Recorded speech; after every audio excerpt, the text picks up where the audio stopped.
यानी सरल शब्दों में कहें तो कहानी कुछ इस तरह है कि मुंबई में एक जमीन के टुकड़े पर 672 घर हुआ करते थे, जिसमें रहने वाले लोगों को महाड़ा ने ये सपना दिखाया कि उन्हें उनकी जगह पर फ्लैट्स बनाकर दिए जाएंगे। और जिस कंपनी को इस काम का कॉन्ट्रैक्ट मिला उसने फ्लैट तो नहीं बनाए, लेकिन बाकी जमीन बिल्डर्स को बेच दी। और इस कंपनी के द्वारा संजय राउत और उनकी पत्नी के बैंक खातों में लाखों रुपए जमा किए गए। और संजय राउत ने भी इस दौरान खूब संपत्तियां खरीदी हैं। अब सोचिए इस पूरे मामले में गलत किसके साथ हुआ? संजय राउत के साथ, जिन पर एक घोटाला करने वाली कंपनी से सांठगांठ करने और संपत्ति बनाने के आरोप हैं, या गलत उन लोगों के साथ हुआ जिन्होंने पात्रा चौल में फ्लैट मिलने का सपना देखा था? हमारे देश में जब कोई नेता भ्रष्टाचार के किसी मामले में फंसता है तो वो यही कहता है कि उसे फंसाया जा रहा है। ये स्क्रिप्ट हर उस नेता के द्वारा फॉलो की जाती है जिस पर इस तरह के आरोप लगते हैं। और संजय राउत कुछ भी नया नहीं कर रहे। हम ये नहीं कह रहे हैं कि उन पर लगे सभी आरोप सही हैं, इसका जवाब तो ईडी ही दे सकता है, लेकिन इसके लिए ईडी को जांच करने देना जरूरी है। ये कहना कि ईडी दबाव में काम कर रहा है या उसका दुरुपयोग हो रहा है, ये असल में इस मामले से बचने का एक बहाना है। आज उद्धव ठाकरे ने संजय राउत का बचाव किया और कहा कि वो उनके साथ इस मुश्किल वक्त में खड़े हैं। ये अच्छी बात है कि उद्धव ठाकरे को संजय राउत पर पूरा भरोसा है, लेकिन सोचिए अगर संजय राउत वाकई सही हैं तो उन्होंने कुछ नहीं किया है, अगर उन्होंने, तो फिर इस मामले का राजनीतिकरण करने की क्या जरूरत है? आज अगर आप ध्यान से देखेंगे तो हमारे देश में ईमानदारी का सारा बोझ आम आदमी पर डाल दिया गया है, लेकिन इन नेताओं को बेईमानी करने की खुली छूट भी मिली हुई है।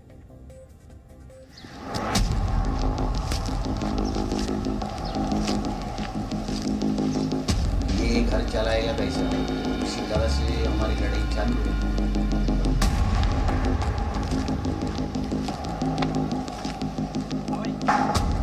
बोलिएगा।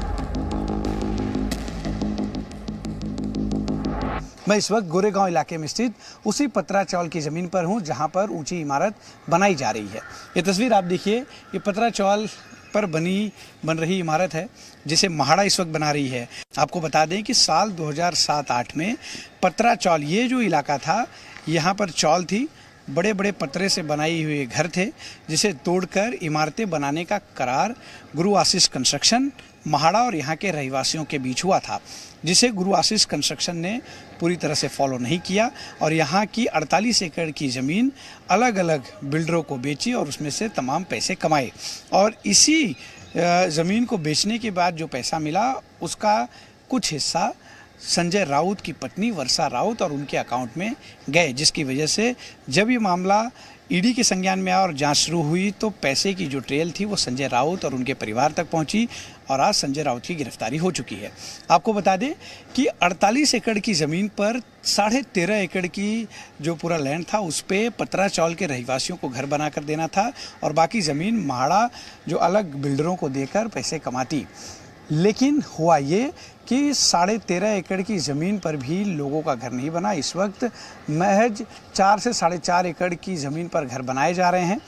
आपको बता दें कि 650 स्क्वायर फीट का एक फ्लैट यहाँ बन रहा है और 672 टेनेंट्स पिछले 15 सालों से अपने घर का इंतज़ार कर रहे हैं।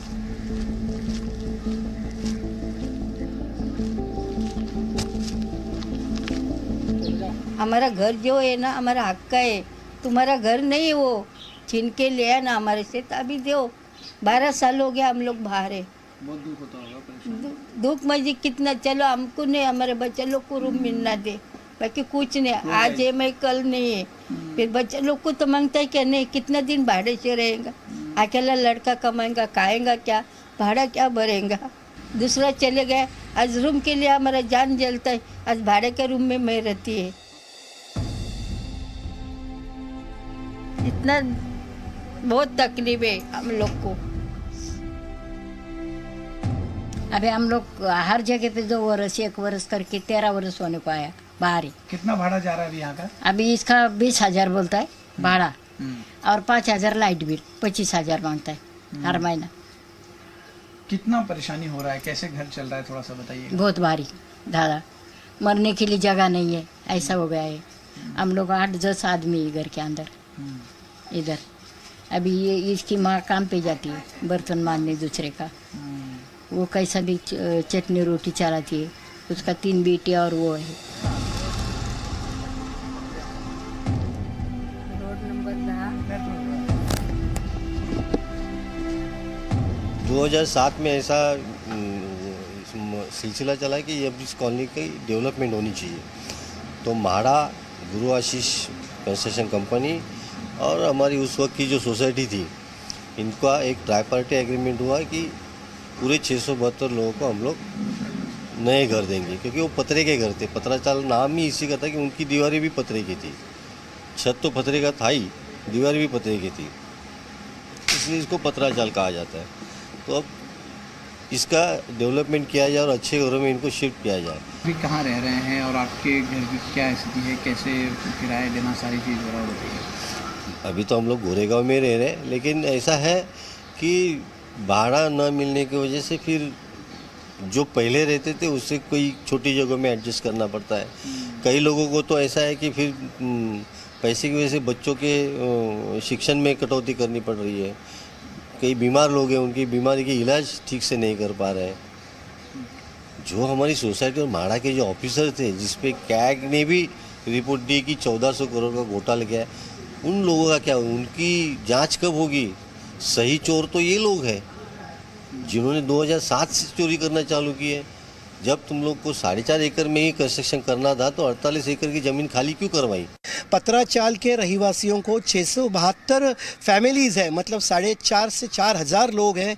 इनको इस राजनीति से कोई लेना देना नहीं है और इसमें हमें ना खींचे, यही हम रिक्वेस्ट करते हैं। हमारा सिर्फ और सिर्फ फोकस यही है कि 672 लोगों को घर मिले, भाड़ा मिले और जो कमिटमेंट ट्राई पार्टी एग्रीमेंट में म्हाडा ने हमें की है वही एग्रीमेंट वो कमिटमेंट पूरी की जाए। हो सकता है आने वाले कुछ महीनों या सालों में यहाँ के लोगों को घर मिले, लेकिन 2018 से ही जो अलग अलग बिल्डर यहाँ पर काम करने आए थे, म्हाडा, इसके अलावा गुरु आशीष कंस्ट्रक्शन, इनकी तरफ से कोई भी भाड़ा यहाँ पर रहने वाले लोगों को नहीं मिल रहा था, जिसकी वजह से जब लॉकडाउन हुआ तो बड़ी संख्या में जो लोग यहाँ के रहने वाले थे उन्होंने पलायन किया, जो यहाँ से विरार, पालघर, नाला सोपारा जैसे इलाके में जाकर शिफ्ट हुए, जहाँ पर कम दरों पर घर मिलता था।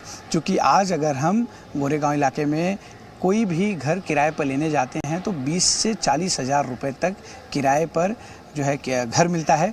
जैसे में लोगों की मुश्किलें बढ़ गई थी और यही वजह थी बड़ी संख्या में लोग यहाँ से पलायन हुए।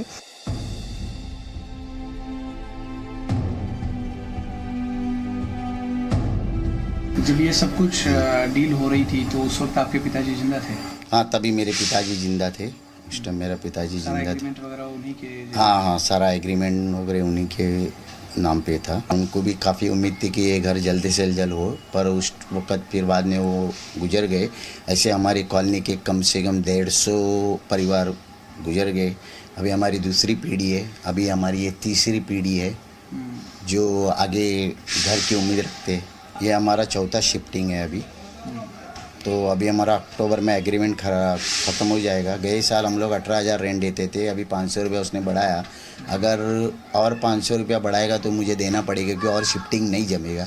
इस वक्त मैं पतराचाल के उस जगह पर हूँ जहाँ एक तरफ ऊंची और आलीशान इमारतें आप देख सकते हैं। ये वो आलीशान और ऊंची इमारतें हैं जिन्हें अलग अलग बिल्डर्स ने ख़रीदा था और पतराचाल की ही ज़मीन पर उन्होंने इस आलीशान इमारत को खड़ा किया।